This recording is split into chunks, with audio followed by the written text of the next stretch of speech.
Hello everybody, my name is Rolak, and welcome back to Metroid Prime. In the last episode, we delved to the deepest reaches of the Phazon mines, confronted and defeated the Omega Pirate, one of the most powerful soldiers in the Space Pirate Army. Inadvertently upgraded our suit to the Phazon Suit, allowing us to traverse through Phazon unharmed, increasing our defensive capabilities as well. Okay, so that's an easier way of killing those guys. That would have been great to know several hours ago.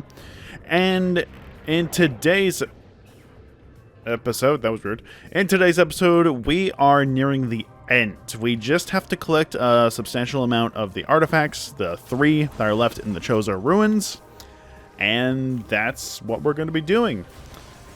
Now, unfortunately, we're not going to be 100% on scans, and I'm okay with that, because the 2 things that we missed were completely optional things that probably shouldn't have been scannable to begin with. I still think that the Aqua drone is the exact same as just the Recon drone. Slightly different, maybe. I don't know, but that's apparently enough to warrant a whole other scan log. And Flagra's Tentacle was a whole stupid thing that shouldn't have been a scan object in the first place. But regardless, we are going to be gathering 100% items, as evident that we have max missiles, max power bombs, max energy tanks. All that we're missing for 100% item completion is the Chozo Artifacts, which we will be obtaining in today's episode. The first one being very close by, if I recall. Yes. Because if we remember that chamber where we got the ice beam, there were those 3 things. Those 3 panels that we could shoot with the differing beams, being the wave beam, the ice beam, and now that we have the plasma beam as well. So, there's going to be ghosts here, aren't there?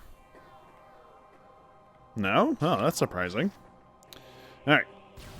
Ah, for fuck's sake. I had to speak too soon, didn't I?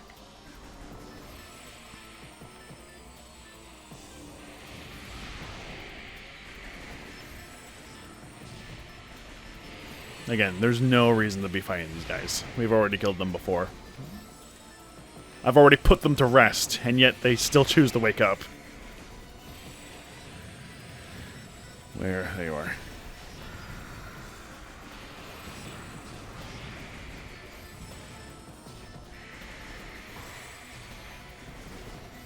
Buddy, you're phasing through the wall. I can't shoot you past there.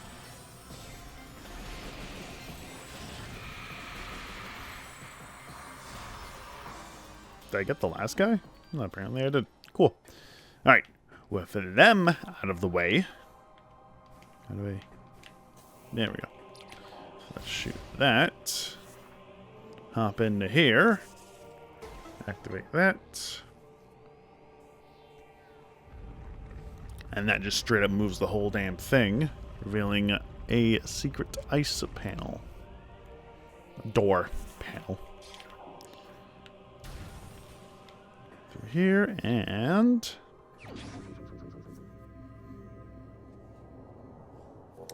we have acquired yet another Chozo artifact, this one being the Artifact of World, the 10th of 12. 2 more to go. Bam. We are collecting these in supposedly the entirely wrong order, but I kind of don't care about that. Okay, next location is back, ironically we were just talking about him, all the way back to the Sun Chamber where we fought Flagra. And thankfully with some handy-dandy shortcut tunnels, we can probably get there in no time. So we're nearing the end. I did not expect this game to be only like about 20 episodes. I highly underestimate how quickly I can get games done. Or I just highly underestimate how long I'm going to be making certain episodes. Oh, for Christ's sakes, I'm not even going to bother with these guys. They're just getting really annoying at this point. Come on, there we go. But yeah, no, this game went smoothly. I thought this game was going to go a lot worse. I don't know why. That's just how it is for me for some games. But for Metroid Prime, it was really a case of, like, knowing exactly where everything was to collect it, the best route to take for certain collectibles. Thankfully, it was actually very generous with, like, the routes, and having a map to actually, you know, figure out where things are and what to collect, where to grab them, type of deal. Very helpful when, you know, doing a semi 100% let's play of a game.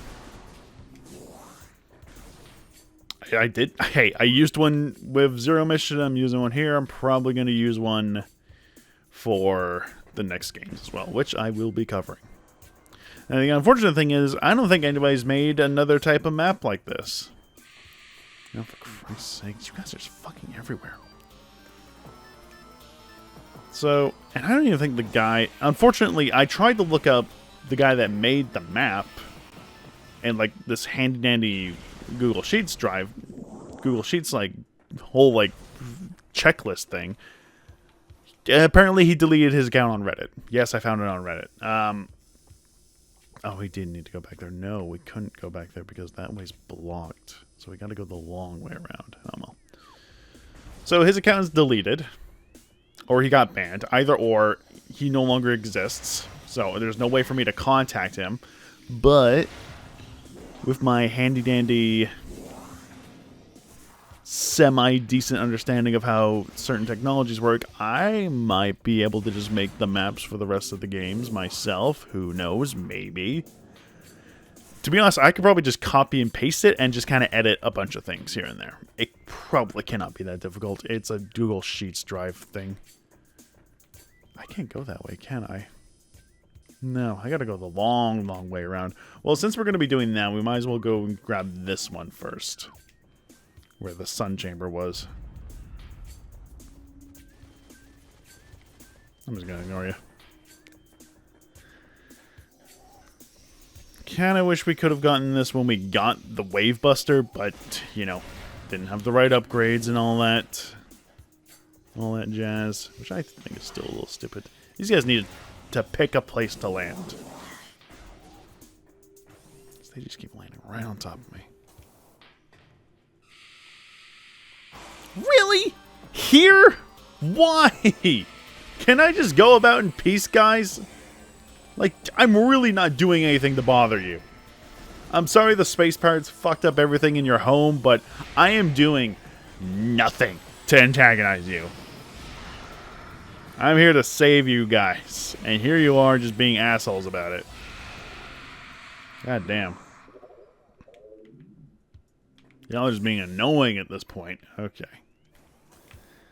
Let's boost up here.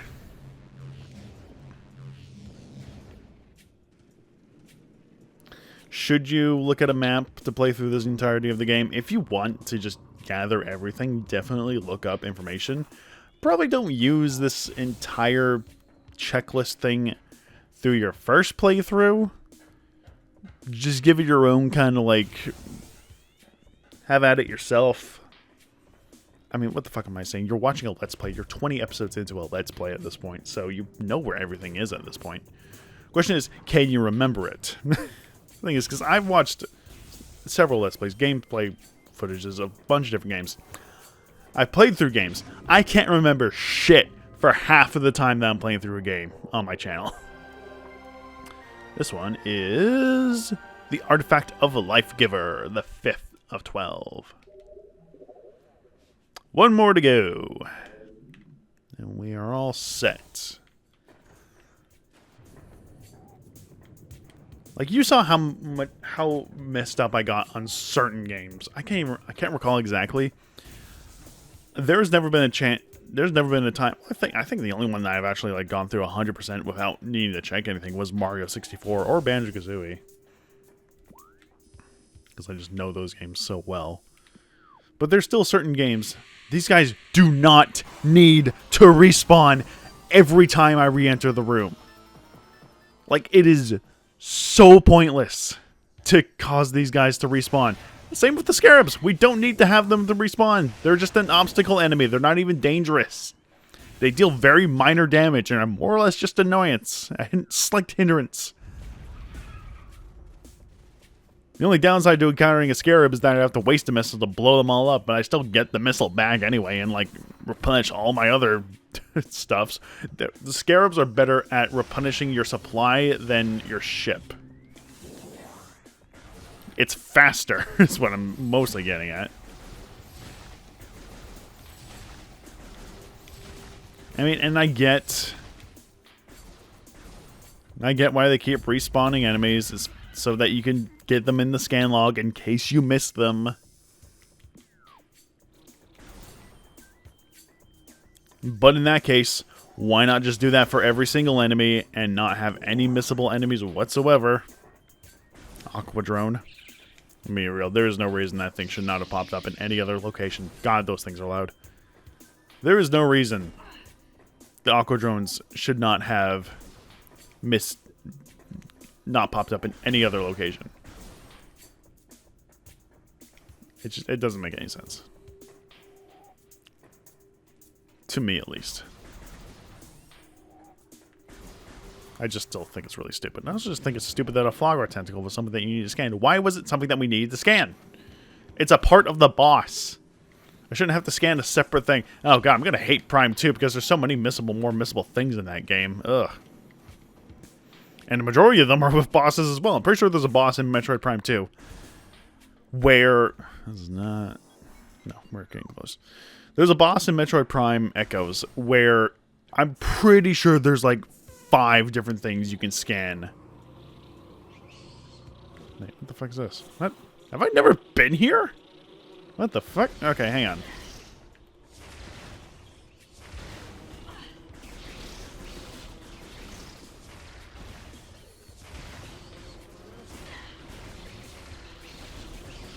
Also, apparently I found out a thing, if you shoot your missile, then swap to your beam, and then shoot back and forth, that's apparently quicker, so it's like... Oh, that's way quicker. Why have I not been using this in the entire game? Alright, what is this? Cordite. Okay, so that is super missile? Yes. Runic symbol... Is that also cordite? That is also cordite. I have a feeling I remember why I couldn't do anything in this room. Nope, that is not the right button. That's been activated.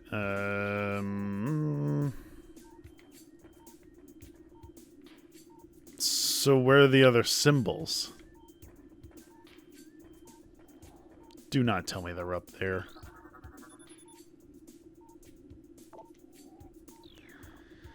Oh, boy.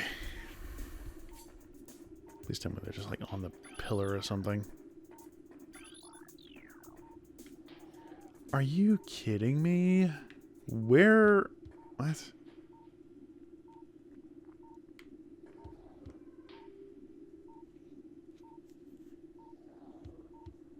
Oh my god. Wait. No, what? Hang on. What is going on here? Huh? Wait, what? Hang, what? How do I... What? What? Do I... Where are the other symbols? I don't understand. There's these guys.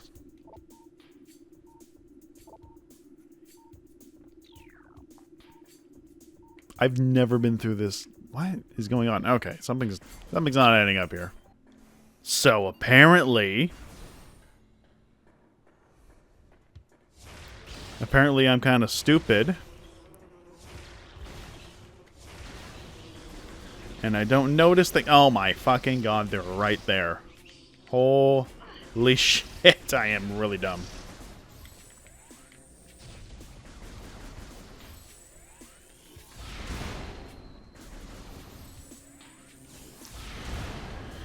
Just look up. How...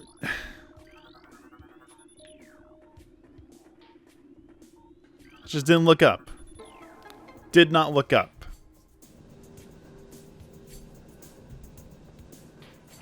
What do you mean a hidden world can be found in this room? What?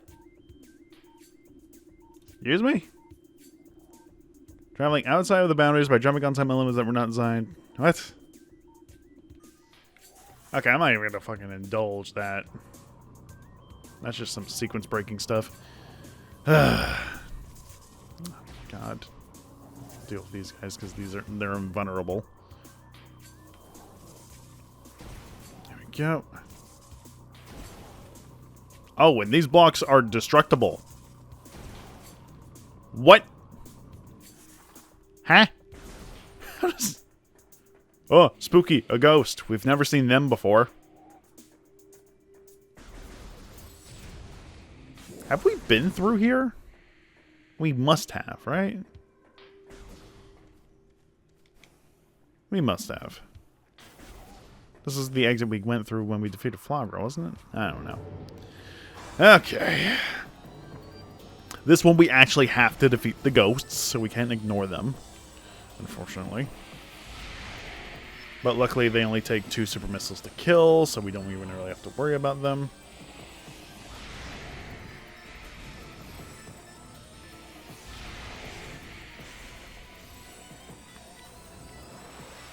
Where are you guys? The only downside is that I can barely see further than 2 feet with the X-ray visor.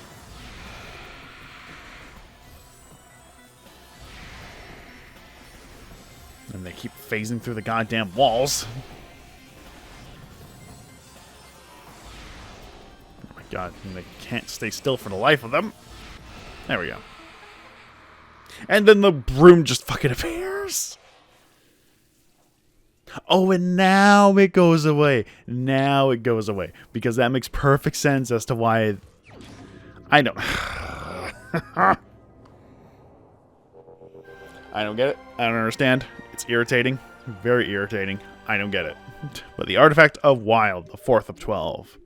Found 100% of all items. New extras are unlocked in the main menu. Cool. It's still 5% on the logbook entries. We'll be fine. I'm going to be honest. I don't even think 100% of logbook does anything. I genuinely don't think it does anything. It might unlock some more things in the extras menu. I don't know. I really don't know. Also, you can kill Reaper Vines with a full charge shot. They don't stay dead, however, so you really just gotta, you know, distract them. Okay.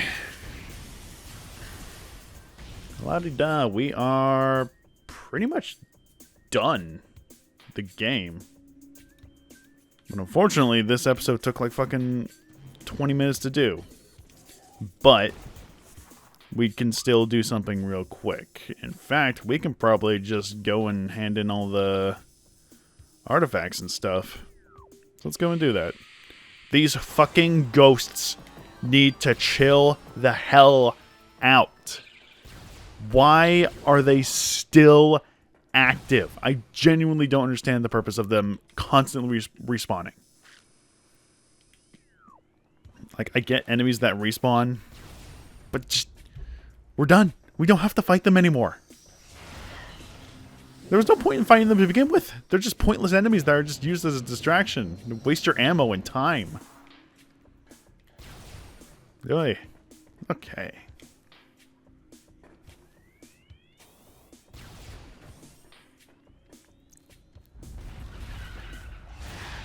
Well, it's been fun, Chozo Ruins, but I really don't ever want to come back here ever again. It does say 25 minutes on the recording, but that was a lot of back and forth, so I think we have some time to do one last thing. And then we can end the episode. And then the next episode is going to be the finale. Which is a little weird to say. Because it doesn't feel like this game's going on for that long. That's the thing you don't really realize. Metroid games aren't that long. I mean, they are a popular subject of, you know, speedrunning and all that. Some people can get some of the games done in, like, less than an hour. Less than 2 hours, less than an hour. Ow. So, like, it's not uncommon for Metroid games to be short. They are significantly longer if you genuinely have no idea what you're doing and you're kind of just wandering about trying to figure out things from things. So, it's a little disorienting, just a little bit. Let's do a full refill, because we're going to need it. Replenish all of our missiles and such. And let's get to it. We have to go a long way around.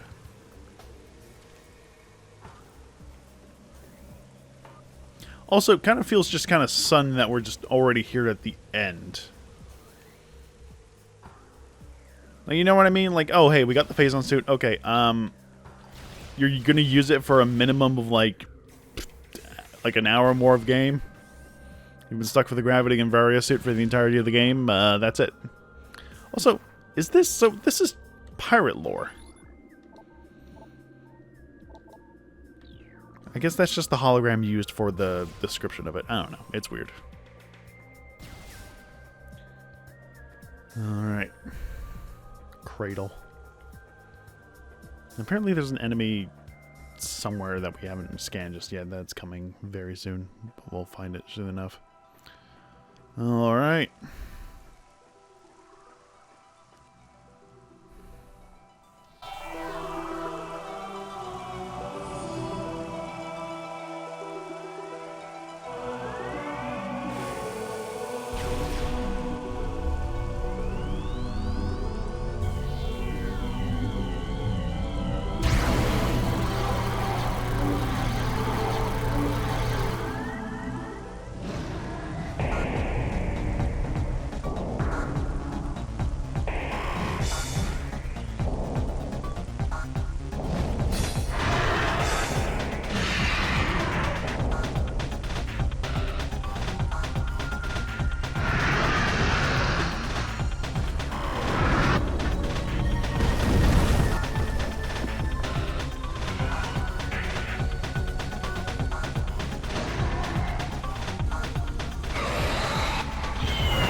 We're not out of it just yet because we have Meta Ridley the face down. Scan in place. Meta Ridley, genetically enhanced Ridley metaform. Reborn and evolved through pirate technology, Meta Ridley is a fearsome enforcer. His armored hide is extremely resilient, save for the chest plate, which has thinner plating. The pirates have fused a number of potent weapons to the creature, including a multi-missile system, kinetic breath weapon, Mason bomb launcher, and an ultra-thermal flame strike projectile. Jesus Christ. Meta Ridley is also a formidable melee combatant, making any sort of engagement a risky proposition. So, Meta Ridley is very simple. Aim for the chest. That is the entirety of the fight. He does have a good plethora of attacks and abilities. Some heat-seeking missiles. Big fire breath. Pretty standard Ridley abilities. Tends to go outside of bounds and waste your time quite a bit. Does a bombing strike. Forgot about that. You can hear it. Also, very hot, apparently. So just aim for the chest.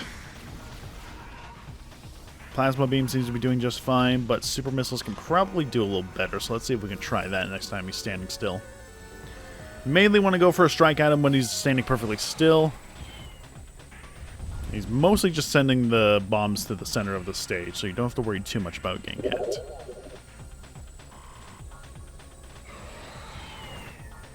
And you can tell he's going to be doing a bombing run because it makes a very classic bomb whistle sound. Alright, let's wait for him to do some sort of attack. Or he could just come on straight down, face first into us. Fucking, god damn it, dude. Where are you? There you are. Okay, that doesn't seem to be doing as much. Plasma beam is definitely the way to go. In fact, I'm going to swap back to that.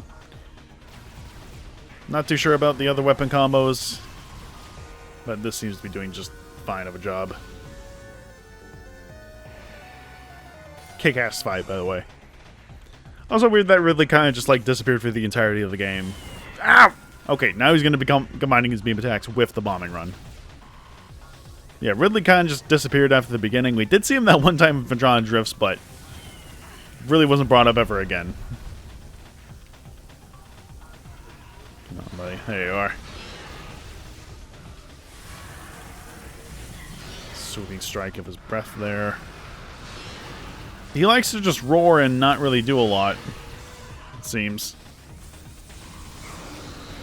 There we go.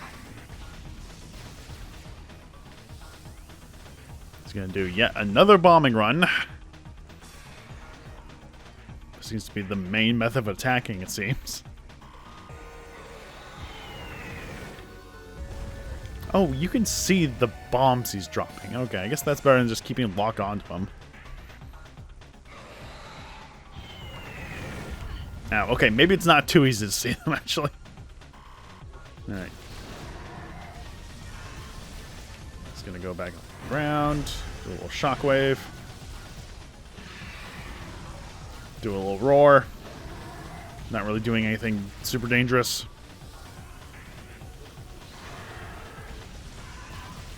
He's gonna do yet another bombing run. This might be taking a lot longer than I thought it would be. I apologize if this is a bit of a longer episode, but I really don't care at this point. Yeah, keep an eye on him. He kind of just decides at random if he wants to use his breath attack, laser beam attack, whatever you want to call it. His flame strike. He has so many goddamn weapons. I love when games kind of just make up words for certain weapons.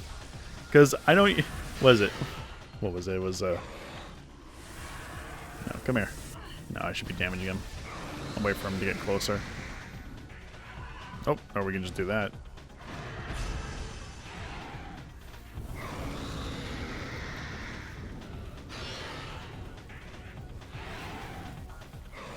No, he dealt enough damage so that his wings are now completely done. So, yeah, what does he have? Multi-missile system, connected breath weapon, Mason bomb launcher, what the hell Mason bomb is, ultra thermal flame strike projector. Don't know what that is. Alright. Now he's going to be grounded. He's going to be doing mostly just breath attacks, sweeping laser attack. I want to just kind of aim for his mouth. He's going to be doing a dash attack. Just be cautious of that. And a tail swipe. He's going to be really melee focused now. Aim for his chest whenever you can. Watch out for the shockwaves.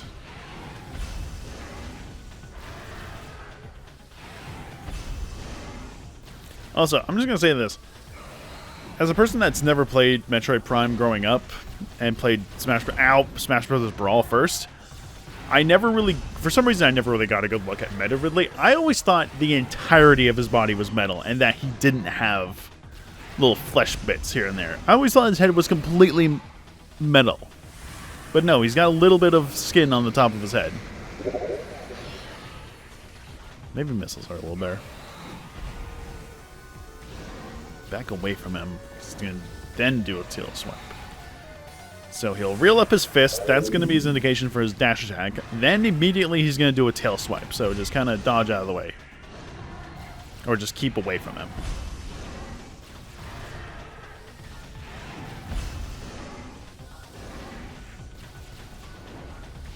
Yeah, whenever he does that looking back motion, that means he's going to be doing a tail swipe. Like so.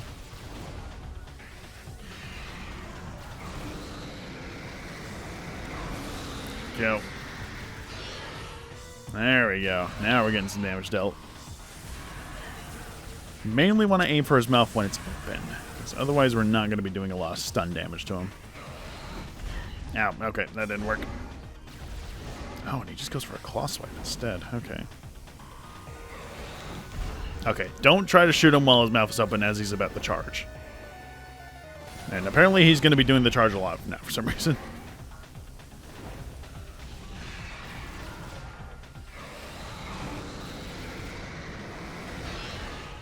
Should really try and go for a super missile. Hang on, let's swap over to the power beam so we can actually do that.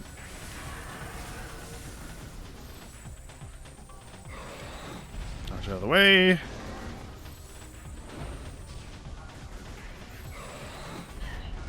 Come on. Oh, he loves doing this attack. God damn, and I'm getting worse at the timing, so it's good for him.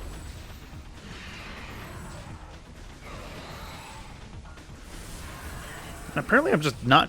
Okay, the problem is that I'm doing the side hop dash thing. And that's messing up me jumping over the goddamn laser. Can you just do a simple roar, please? That was taking quite a bit longer than I thought it would. Yeah, I don't think there's a way to hit him while he's roaring before he charges. Doesn't seem like it. That or I'm just getting the timing really wrong.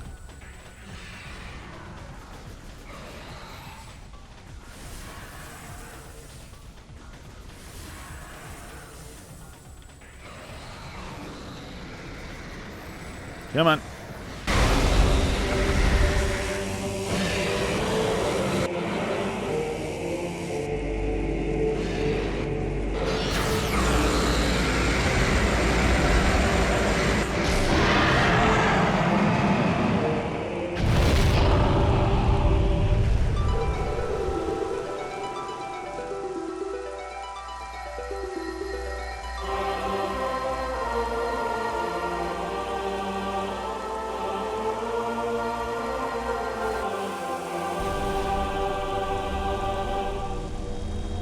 Oh, now you guys are friendly.